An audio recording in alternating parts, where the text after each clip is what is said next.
बिस्मिल्लाहिर्रहमानिर्रहीम, अस्सलाम वालेकुम। पूरी दुनिया भर में मुसलमान ईद मना रहे हैं और पाकिस्तान में भी ईद मनाई जा रही है। लेकिन इस ईद का सबसे बड़ा अगर तोहफा आपको किसी ने दिया है, अगर आप इसको समझ पाए तो वो तोहफा आपको चाइना ने दिया है।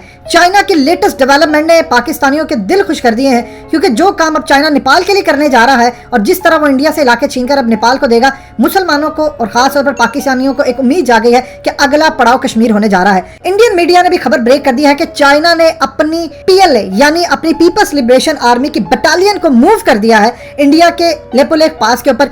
ये असल में वो इलाका है जो हाल ही के अंदर आपको याद होगा नेपाल में कितनी सख्त इस पर इंडिया ने तनकीद की। नेपाल ने जो नए मैप अप्रूव किए और कहा ये तमाम के तमाम इलाके जो हैं वो असल में हमारे हैं।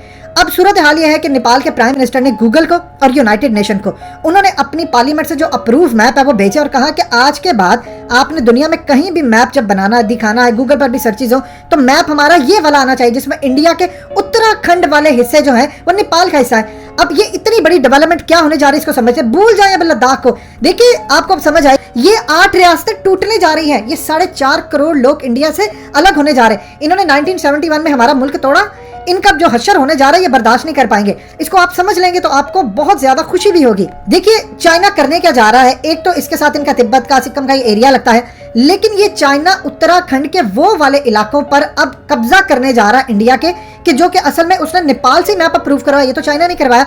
अब ये इलाके इंडिया से छीनकर वो नेपाल को देगा और नेपाल को देने के बाद नेपाल चूंकि कहेगा कि मैं तो इन इलाकों के ऊपर कब्जा अपना नहीं बरकरार रख सकता, लिहाजा यहाँ पर चाइना की फौजें आए और चाइना की फौजें आकर मुझे पहरादारी दे। अब अगर इंडिया क्लेम ये बात करता है कि चाइना उत्तराखंड में घुसने वाला है या वो हमारे इलाकों में आ गया, हमारे इलाके यहाँ से भी छीन लिए है, तो चाइना कहेगा ये तो नेपाल के इलाके हैं और नेपाल ने तो मुझे इजाजत दी है कि आप यहाँ पर आ सकते हैं, लिहाजा इंडिया का तो जवाब ही नहीं बनता। आप अंदाजा कर लीजिए क्या कमाल गेम खेली है और ऐसी स्ट्रेटजी जो शायद ही किसी के दिमाग में बैठ जाए और समझ आ जाए। कमाल चाइना ने कब से ये प्लानिंग की होगी। अब इस वक्त सूरत हाल ये है कि नेपाल पूरी तरह चाइना के साथ खड़ा है। नेपाल के प्राइम मिनिस्टर तो ऑलरेडी कह चुके हैं कि मेरी हुकूमत गिराने के लिए रॉ और इंडिया आगे आगे है। अब एक तरफ तो ये मामला हो गया कि उत्तराखंड वाली साइड के ऊपर चाइना की फौजें दाखिल होने जा रही हैं। अब इंडिया ने असल में क्या काम किया, ये जो पिछले काफी अर्से से इंडिया चाइना के खिलाफ कुछ नहीं करा, वो जबान नहीं निकाले, असल में इनको बीच में पता है। अब इंडिया के मिलिट्री कमांडर ने जो बयान दिया है वो जरा आप समझे, उन्होंने कहा है कि अब चाइना पूरी तरह लेपोलेख पास और पार्ट्स ऑफ नॉर्थ सिक्किम और अरुणाचल प्रदेश अब इनको पूरी तरह कब्जे में लेने जा रहा है, यानी ये इलाके अब इंडिया के हाथ से निकलने वाले हैं। और वो साथ कह रहे हैं कि नेपाल को चाइना ने कमाल तरीके से इस्तेमाल किया कि 80 किलोमीटर की जो रोड बनाई थी इंडिया ने हिमालय के पास, इसको कहा जी ये तो गलत है, ये सब कुछ है, और उसके बाद आकर जिस तरह उन्होंने टेंशन क्रिएट की, इसका वो जिम्मेदार अब चाइना को समझते हैं। अब चाइना ये करने जा रहा है कि इन इलाकों पर फौजें भेजेगा, कब्जा करेगा और ये इलाके छीनकर नेपाल को दे देगा और खुद भी यूज करेगा।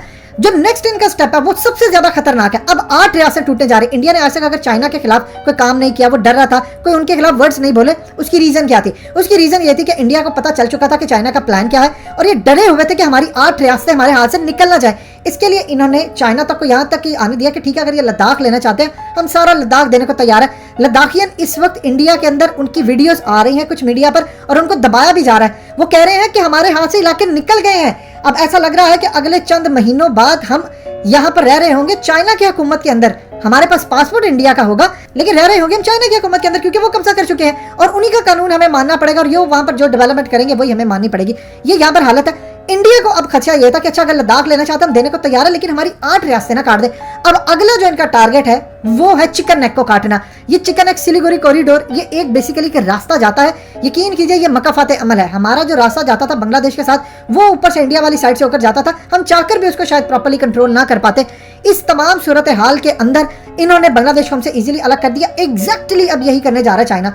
वो इस सिलीगुड़ी कॉरिडोर से पूरी तरह चिकन नेक पर कब्जा करेगा, एक तरफ नेपाल को बिठाएगा, वहां से उत्तराखंड को और यहां से इसको कब्जा करेगा और 8 की 8 रियासतें अलग कर देगा।